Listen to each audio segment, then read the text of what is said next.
The dog squad are in. We're loaded up. Bramble's excited. You can hear Bramble. She's excited. She's ready to go. And we're just getting everything ready. And we're going to go and have another nice walk on the beach. See you soon.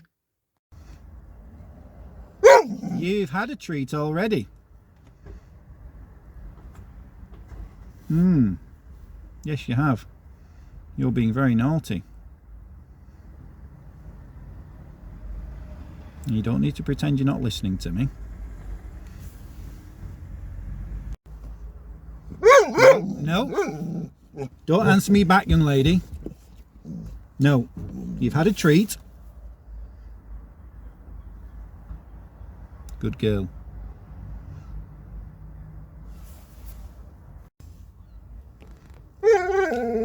I know, all right. I know you're sorry. I know you're sorry. I know. Should we make friends? Should we make friends? Okay. Make friends. Kiss, kiss. Kiss, kiss. Okay.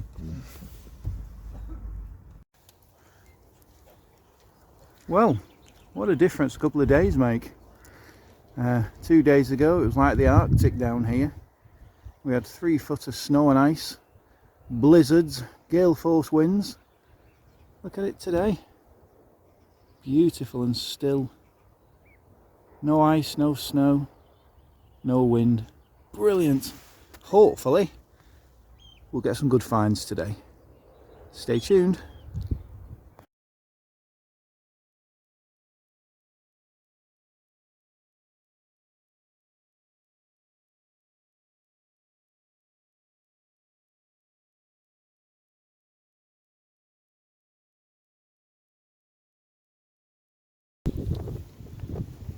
Look what I found.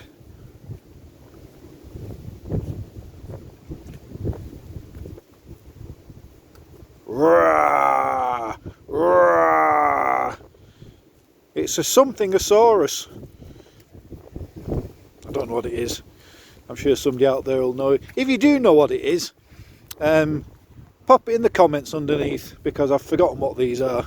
Stegosaurus or Pteranodon, I don't know. But it's quite interesting to find. Rah, rah, rah.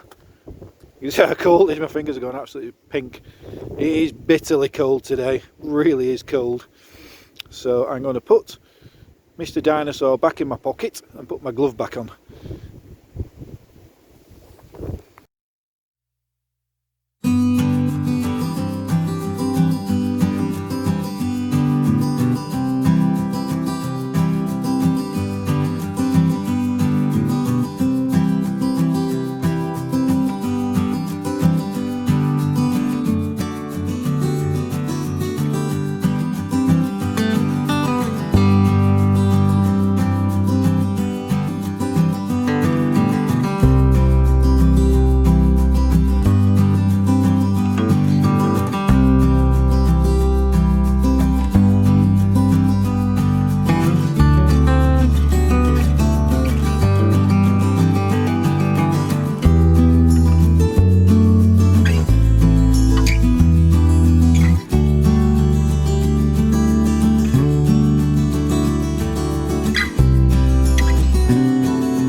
Well, Bramble strikes again. I don't know if you can see. She's walked all over it now. Can you see it? Oh, it's covered in mud now, so I'll get it out. Oh, there we go. Look at that. A bottleneck with a Bakelite top. What does it say? It says Dewsbury and Brown, Manchester, J&B. Now, I found one of these before, and I think these are sort of table water bottles. I'll have a look when I get home, but I'm sure I've found one of these before. What a brilliant find. Look at that, still unscrews.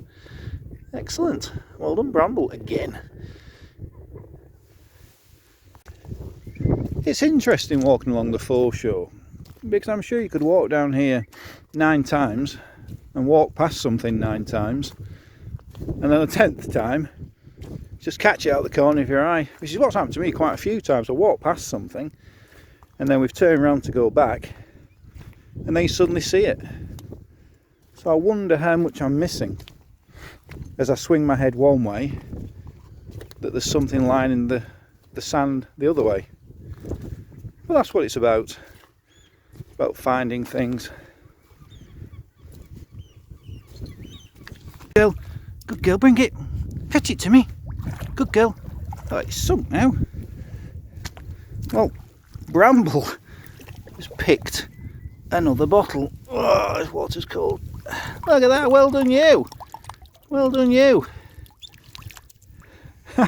Yeah, she was picked up off the bottom and dropped. I don't know if you saw it. A lovely bottle. She's getting good at this.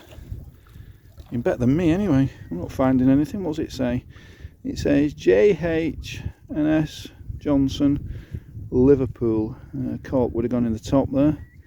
That could be an old medicine bottle actually. Johnson and Johnson, the medicine people. Don't know. It's a lovely green, a lovely emerald green. Just lying on the bottom for Bramble to find. Fantastic. I don't always come up this high from the sort of the water. I'm quite happy. I usually tend to walk the edge of the water and see what's been left behind by the sort of receding tide. But I've just come up here to get the toy and I've noticed this. It looks like the bottom of a bottle. You see it, just been left. Let's have a look. Oh, hang on. Hang on. It's not just a bottle bottom. It's actually, oh wow, look at that. How cool is that? Fantastic. I thought it was just going to be the bottom of a bottle. Give it a wide, what is it? It looks like an ink bottle. What they used to hold the ink and dip the pens into. Looks like a sheer neck as well, where it's been broken off. Fantastic. Just lying head first in the sand. Must have been dropped off by one of the tides. Got a nice plug of sand in it. Clean that out after. Look at the pattern on it. It's got a lovely pattern on it. Fantastic. Quite chunky as well, that. What a brilliant find.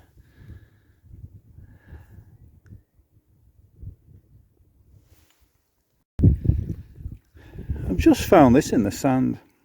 It's a plastic top off something. Don't know what it is. It's got a screw fitting at the side. But at the top it says number 69 I or L, and then it says DLR 40. Now what on earth is that? It's got some paint around it as well.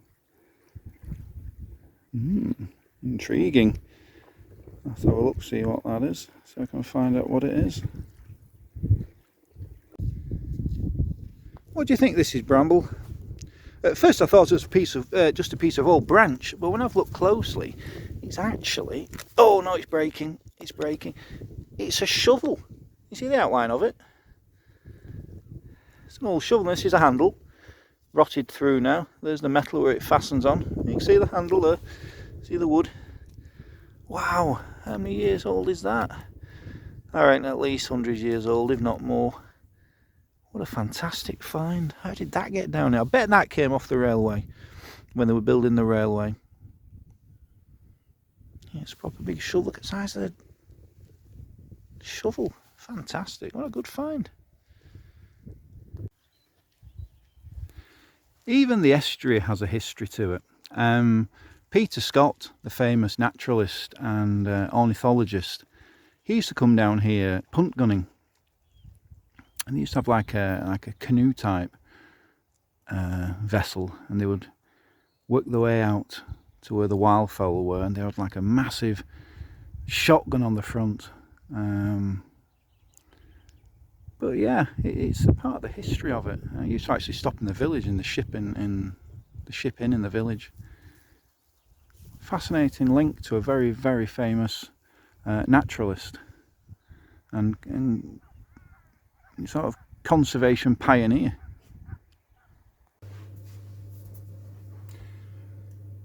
Hi guys, what a fantastic roundup I've got for you. Really interesting. Okay, went down on the Foreshore and found some nice things, some nice bottles, some nice bits and bobs. We did find one thing, which was a brilliant link to the past. What I'll do, I'll show you that. I'll show you the bottles first, and I'll save that till last. Okay, now. A Bramble find. It's a medicine bottle. J.H. and S. Johnson. Now, J.H. and S. Johnson was a partnership started afterwards. It originally started as Samuel Johnson, and then in 1882 it became J.H. and S. Johnson, and they were drugs and chemicals manufacturers. So I'm assuming this is some sort of medicine. I don't know, maybe a cough medicine. Would have had a cork in the top. But it's brilliant to find these embossed bottles, because they give you such a great chance of finding out what the history is and where they've come from. I think these were probably made in Liverpool, I think it was. But it's a fantastic emerald green colour. Another good find for Bramble. She's doing really well. She's beating me. It's probably about 2-1 at the moment. So that was a really good find. I was really pleased with that one. To come up in one piece as well, I was very pleased with that. The next one we found was another ink jar. Look at the size of that. How chunky is that? Look at the base. Now, the other one we found last week when it was cold was an octagonal one. Now, this is round. You can see it's circular. And I think it's another sheer neck ink bottle, you know, where they knock the top off. And it does feel a bit rough. But if you look at the neck, it's wonky, it's not straight, it goes off to the side, but it's fantastic. Who used it? Was it a child in school? Was it someone in an office? Or was it somebody's private ink jar? I don't know. It's fantastic. Just to find that upside down in the sand was brilliant. I thought it was just the base of a bottle, and then pulled it out and it's in one piece. Fantastic things. But sometimes you walk past and you think, oh, I'll not bother with that. It's just the bottom of an old bottle. But it's always worth having a look and just making sure. But I'm glad I did with that one. It's brilliant. Okay. Now, next one is the Bakelite bottle top in the bottleneck, and it's Dewsbury and Brown. Now that's from Manchester. J&B. I think they had a bottlers in Manchester. And it's great. I think these are probably, looking at the colour of them, I think the table water bottles, probably from the railway. Maybe they were used, by people on the railway. I don't know. But it's nice to find. To have a name is a link to history. Now, I'm sort of rushing through these, got to get to the next bit, because I'm so excited to be able to show you this next bit. And when I say it's linked to history, you'll see why. Now, let me just find it. Dog Mum found this, and I was really jealous. Okay, now at first glance, what is it? Plant pot? She said, I found a piece of plastic. It is a type of plastic. It's something called Bakelite. Now, when I had a look at it, I thought, I've seen this somewhere before. And when I looked at the bottom, I had some really strong suspicions of what it might be. It actually says number 69 I DLR 1940. Well, it says DLR 40. I'm sort of giving it away now. What Dog Mum found was the base of a number 69 hand grenade that was produced during the Second World War. And I'm so excited to find this. This is sort of like, wow, because I do live in history based around the Second World War, and to find an actual piece of Second World War history, to hold it in my hand, is just incredible. It's so, just to touch it, what happened with it? Where did it come from? I can only assume it was something that had been issued to the Home Guard, the local Home Guard. They'd been practicing. But it's fantastic. Now, when I saw number 69I, that started ringing the little bells in my head, because, like I say, I do live in history, and I'm very interested in Second World War history. And I started to think, so I did a little bit of research, and I found out that that's what it is, and I'm so excited. Now it says DLR 1940. Now this type of hand grenade was first produced in 1940, so this was the first batch. And DLR stands for Delarue Plastics. Now interestingly enough, got my teeth out, I'm so excited, and I get my words out. Delarue Plastics were actually banknote printers. It's all about that. They sort of turned their hand to making hand grenades. One minute they're printing banknotes, and then they're making hand grenades for the war effort. And that's what it looks like. Now what I've got here is a couple of reproduction hand grenades. Now don't panic, because these are made of resin, they're not real. Okay, now this is what a number 69 hand grenade would have looked like before it ended up like that. Now you can see mine's quite small, so the person who made these for me hadn't got, well, maybe not, maybe, yeah. And the top has a screw top, and you screw the top off, and underneath is a roll of tape, like linen tape, and with a weight on the end. And the idea was you unscrewed it, loosened the tape, and when you threw it, the weight on the end of the tape unravelled the tape, detonated the hand grenade. Now the number 69 hand grenade was created because they wanted something that had a less explosive impact than the number 36 hand grenade, which I happen to have a copy of here. So that's a traditional hand grenade that we see in war films, you know, with the pin that you pull out and you hold the lever and you throw it. That's what everybody thinks when you think of a hand grenade. Yeah, that's a number 36. This is a number 69. This one had a massive, well, quite a big blast radius, yeah, and it's a fragmentation grenade, which means all those little squares that you see shredded when the explosive inside went off, and they were like little needles, and you know, if you were standing next to one of these, you didn't have much chance of survival. They wanted to make something that didn't have such a lethal blast radius, so they came with the number 69. It did take a while to convince the soldiers that this was a useful hand grenade, because they've been used to this one, and this one was, you know, the soldiers loved it, and it was created to fit in your palm of your hand, and you threw it overhand, because the thinking at the time was everybody played cricket, so they would make a hand grenade that you could bowl towards the enemy, and that's how you used to throw it. You'd pull the pin out, look at your hand with the pin in to make sure you've not got the wrong way around, and you would bowl it overhand. That was how they were meant to be. That's why they fit in your hand.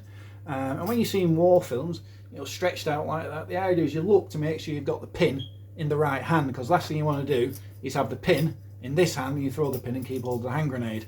So that's what they were shaped like that for.